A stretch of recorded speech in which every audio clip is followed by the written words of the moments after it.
Halo, selamat jumpa kembali anak-anak. Pada hari ini kita belajar tema 7, subtema 2, pembelajaran 1, 2, dan 3 bahasa Indonesia.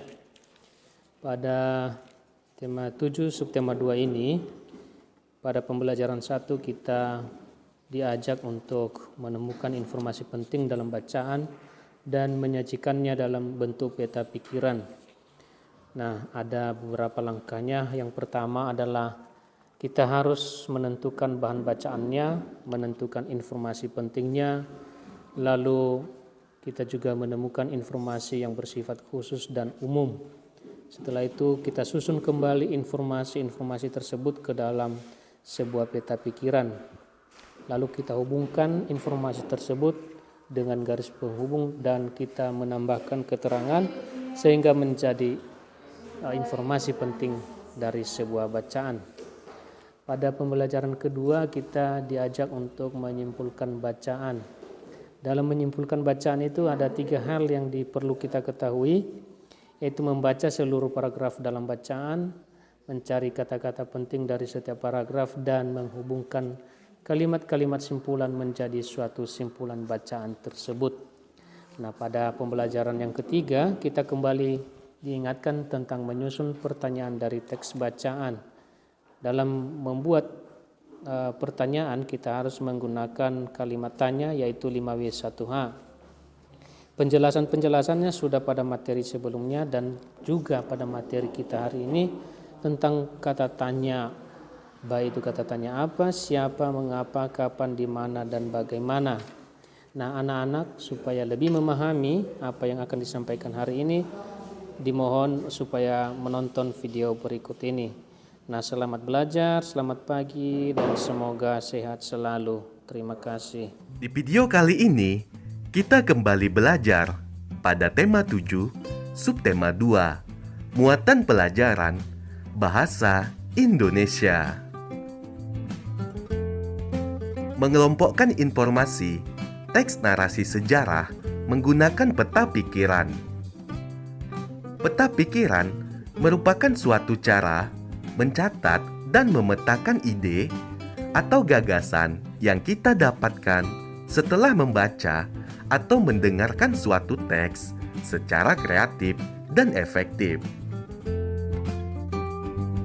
Cara mengelompokkan informasi teks menggunakan peta pikiran dapat dilakukan dengan menggunakan kata tanya. Sebelum membuat peta pikiran, kamu perlu memahami terlebih dahulu isi teks narasi sejarah secara keseluruhan. Catatlah informasi penting dari teks tersebut dan kelompokkan berdasarkan kata tanya apa, di mana, kenapa, siapa, mengapa, dan bagaimana. Setelah itu, informasi-informasi tersebut dapat kamu sajikan ke dalam bagan peta pikiran. Berikut adalah contoh mengelompokkan informasi menggunakan peta pikiran. Judul pada teks yaitu pembacaan proklamasi. Waktu pembacaan proklamasi pukul 10 waktu Indonesia Barat. Tempat pembacaan di rumah Insinyur Soekarno. Cara menyebarkan berita proklamasi melalui Radio Republik Indonesia. Tujuan pembacaan proklamasi untuk mencapai kemerdekaan. Tokoh-tokoh yang terlibat dalam pembacaan proklamasi yaitu S. Suhut, Latif Hendraningrat, Ibu Fatmawati, Wali Kota Suwiryo, dan Dr. Muwardi. Mengemukakan informasi penting teks narasi sejarah. Salah satu cara untuk menentukan informasi penting pada teks yaitu dengan menjawab pertanyaan sesuai teks. Pertanyaan-pertanyaan tersebut bisa ditulis dalam bentuk peta pikiran. Kita bisa menjawab pertanyaan pada peta pikiran sesuai isi teks seperti contoh berikut ini. Berikut ini adalah contoh menjawab pertanyaan menggunakan peta pikiran.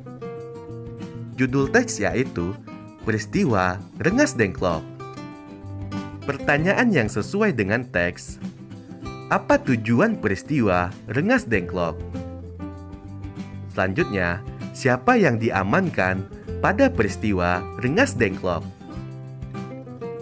Berikutnya, apa hasil kesepakatan pada peristiwa Rengas Dengklok?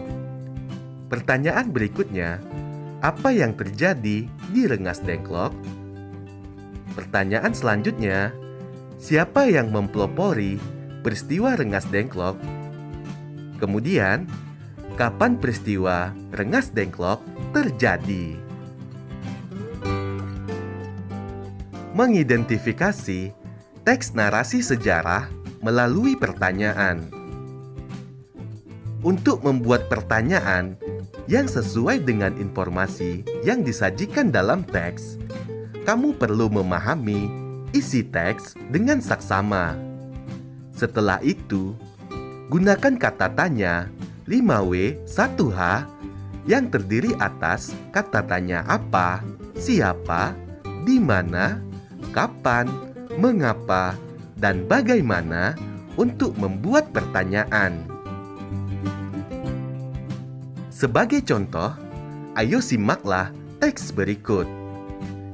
Insinyur Soekarno, atau yang lebih dikenal dengan nama Bung Karno, merupakan tokoh penting dalam sejarah kemerdekaan Indonesia. Bung Karno merupakan pembaca teks proklamasi pada tanggal 17 Agustus 1945. Bung Karno terpilih menjadi Presiden Republik Indonesia pada tanggal 18 Agustus 1945 atas hasil sidang PPKI. Sebagai presiden, beliau berjasa dalam mempertahankan kemerdekaan bangsa. Banyak usaha-usaha beliau yang dilakukan setelah proklamasi kemerdekaan Indonesia. Salah satu contoh pertanyaan dan jawaban berdasarkan teks di atas adalah: apa yang dibaca Bung Karno pada tanggal 17 Agustus 1945? Jawabannya, Bung Karno membaca teks proklamasi kemerdekaan Indonesia.